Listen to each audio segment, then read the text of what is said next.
సమాజంలోని ప్రతి ఒక్కరిని తమకు నచ్చినది, తాము అత్యున్నతమైనది అనుకున్న ఆదర్శాన్ని అందుకునేందుకు తీవ్రంగా కృషి చెయ్యమని సమాజం ప్రోత్సహించాలి. అదే సమయంలో ఆ ఆదర్శం పరమసత్యానికి అత్యంత చేరువలో ఉండే విధంగా జాగ్రత్త తీసుకోవడాన్ని నేర్పాలి.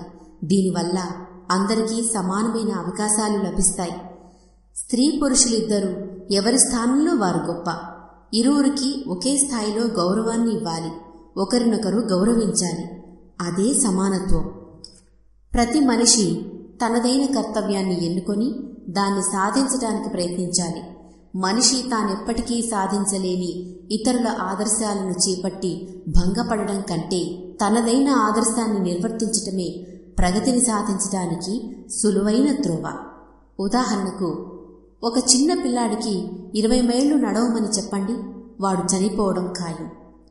అలాగే ప్రతి ఒక్కరిని వారి సొంత ఆదర్శంతో పోల్చి చూడడం ఎంత మాత్రం సరికాదు. మామిడి చెట్టును వేప చెట్టుతో పోల్చకూడదు సుమా. మామిడి మంచి చెడులు మామిడివి, వేప మంచి చెడులు వేపవి.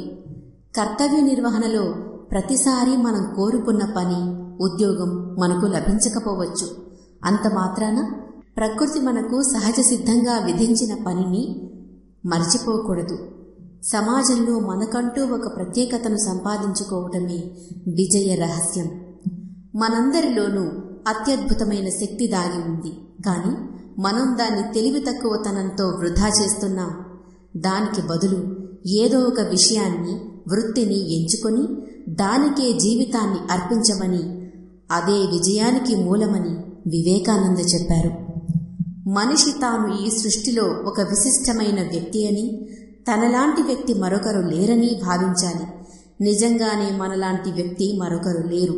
మనల్ని భగవంతుడు ఒక ప్రత్యేకమైన పని కోసం ఈ భూమి మీద పుట్టించాడని భావించాలి. మీరొక మనిషిలో ఏదైనా చెడు లక్షణాన్ని చూస్తే దానిని పట్టించుకోవద్దు. అది మానవాళి మొత్తంలో సహజ సిద్ధంగా కనిపించేదే. కానీ మీరు అతనిలో ఒక మంచి లక్షణాన్ని చూస్తే అది పూర్తిగా అతని సొంతమని తెలుసుకోండి. దానిని దృష్టిలో ఉంచుకొని అతన్ని గౌరవించండి అని స్వామీజీ చెప్పారు. పుట్టిన ప్రతి మనిషి గిట్టక తప్పదు. కనుక ఈ ప్రపంచం మీద మీదైన ఒక ముద్రను ముద్రించుకోండి. మీరందరూ మహాత్ములైన ఋషుల సంతానం. మీరందరూ ఘనకార్యాలు సాధించడానికి పుట్టారని నమ్మండి. కర్తవ్యాన్ని దీర్ఘకాలం విసుగు లేకుండా నిష్ఠతో నిర్వర్తించాలంటే మనకు మన మీద, మన పని మీద గౌరవం ఉండాలి. అప్పుడే మనం చేయవలసిన పనిని చక్కగా చేయగలుగుతాము. మన మొట్టమొదటి కర్తవ్యం మనల్ని మనం ద్వేషించుకోకుండా ఉండటమే.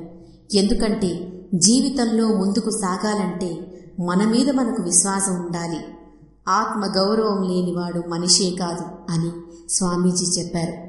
ఒక మనిషిని అతడు చేసే వృత్తి వ్యాపారాలను బట్టి గౌరవించకూడదని, అతనిలోని దివ్యత్వాన్ని చూసి అతడు తాను చేసే పనిని ఎంత శ్రద్ధతో చేస్తున్నాడన్న దాన్ని బట్టి గౌరవించాలని మనం మన పాఠశాలల్లో నేర్చుకోవడం లేదు. గొప్ప పనులు చేయాలి నిజమే, కానీ గొప్ప పనులే ఎందుకు? చిన్న చిన్న పనులను కూడా గొప్పగా ఎందుకు చేయకూడదు? అవి ఎంత గొప్పవో ఇవి కూడా అంతే గొప్పవి. చిన్న చిన్న విషయాలలోని గొప్పతనాన్ని బోధించడమే భగవద్గీత ఇచ్చిన అతి ముఖ్యమైన సందేశం. అత్యుత్తమంగా పనిచేసేవాడు ఎలక బోనులు తయారు చేస్తూ అడవిలో కూర్చున్నా సరే ప్రజలు అతడి ఎలక బోనుల్ని కొనడానికి బారులు కడతారు. ఒక తామర పువ్వులా ఉండండి. మీ పరిమళాలను ఎల్లడలా వెదజల్లండి.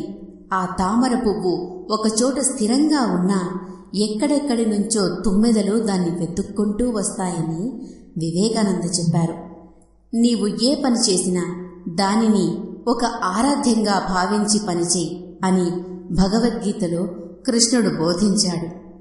నువ్వు ప్రస్తుతం ఏ పని చేస్తున్నావో దానినే అత్యుత్తమమైన ఆరాధనగా భావించి శ్రద్ధతో పనిచేయి. తర్వాత ఏమి జరుగుతుందని కానీ, ఎటువంటి ఫలితం వస్తుందని కానీ ఆలోచించకు. ఇతరుల సంక్షేమం కోసం పనిచేయండి. నాకే వస్తుంది అని చూడకండి. మనం ఎవరినీ దేనిని ద్వేషించకూడదు. ఈ ప్రపంచంలో మంచి చెడు ఎప్పుడూ కలిసే ఉంటాయి. బలహీనుల పట్ల జాలి చూపాలి. తప్పు చేసేవారిని కూడా ప్రేమించగలగాలి. ఈ ప్రపంచం ఒక బ్రహ్మాండమైన వ్యాయామశాల. ఇక్కడ మనందరం వ్యాయామం చేసి ఆధ్యాత్మికంగా ఇంకా బలవంతులుగా తయారు కావాలి. మన దురభిమానం వల్లనే మనం పనిచేయలేకపోతాం అని స్వామీజీ చెప్పారు. ఈ దురభిమానం మనిషిలోని జాలిని చంపేస్తుంది, పోటీతత్వాన్ని రగిల్చి ఒకరితో ఒకరు పోటీ పడేలా చేస్తుంది.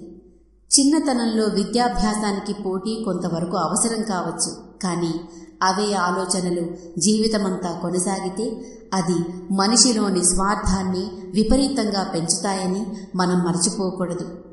మనిషి అప్పటికప్పుడు నెగ్గుతున్నట్టు కనపడినా కాలగమనంలో తనను తాను నాశనం చేసుకుంటాడు. ప్రతి ఒక్కరూ వారికి ఏ స్థానానికి అర్హత ఉందో దానికే చేరుకుంటారు. ఏ బంతి ఏ కన్నంలో సరిపోతుందో దానిలోకే చేరుకుంటుంది. ఒక ధనవంతుడు ఉంటాడు. అతడు మంచివాడు కాకపోవచ్చు, కానీ అతడు ఆ భాగ్యవంతమైన స్థితికి చేరుకోవటానికి అతడిలో ఏవో కొన్ని లక్షణాలు ఖచ్చితంగా ఉంటాయి. అటువంటి లక్షణాలే వేరొకరిలో ఉంటే అతడు కూడా ధనవంతుడవుతాడు. కాబట్టి ఎవరో ధనవంతులు అయ్యారని మనం మెటుకలు విరిచి ప్రయోజనం లేదు. దానివల్ల మన పరిస్థితులు ఏమాత్రం మారవు. గుడ్డెద్దు చేలో పడ్డట్టు చేసే కర్తవ్య నిర్వహణ వల్ల ప్రయోజనం లేదు. నా ఉద్దేశంలో ఒక మనిషి ఒక యంత్రంలా తప్పులు చేయకుండా ఉండడం కంటే తనలో సంకల్ప శక్తికి బుద్ధిశక్తికి స్వాతంత్ర్యాన్ని ఇచ్చి వాటి ఆదేశం మేరకు పనిచేసి పొరపాటు చేయడమే మేలు. వివేకానంద స్వామి ఇలా చెప్పారు. ఒక బెంగాలీ సామెత చెప్పినట్టు రుద్ది దిద్ది అందాన్ని తయారు చేయలేము. ప్రయత్నంతో ప్రేమ మొలకెత్తదు. ఎవరో మనకు అంటగట్టిన పని మీద ప్రేమ పుట్టడం అనేది జరగనే జరగదు. ఎప్పుడూ అడుక్కు తిందామని అనుకునేవాడు వైరాగ్యం గురించి గొప్పలు చెబితే దానికి అర్థమేముంటుంది? ధీరుడైన వాడు మాత్రమే తన స్వార్థాన్ని కాదు అనగలిగేవాడు.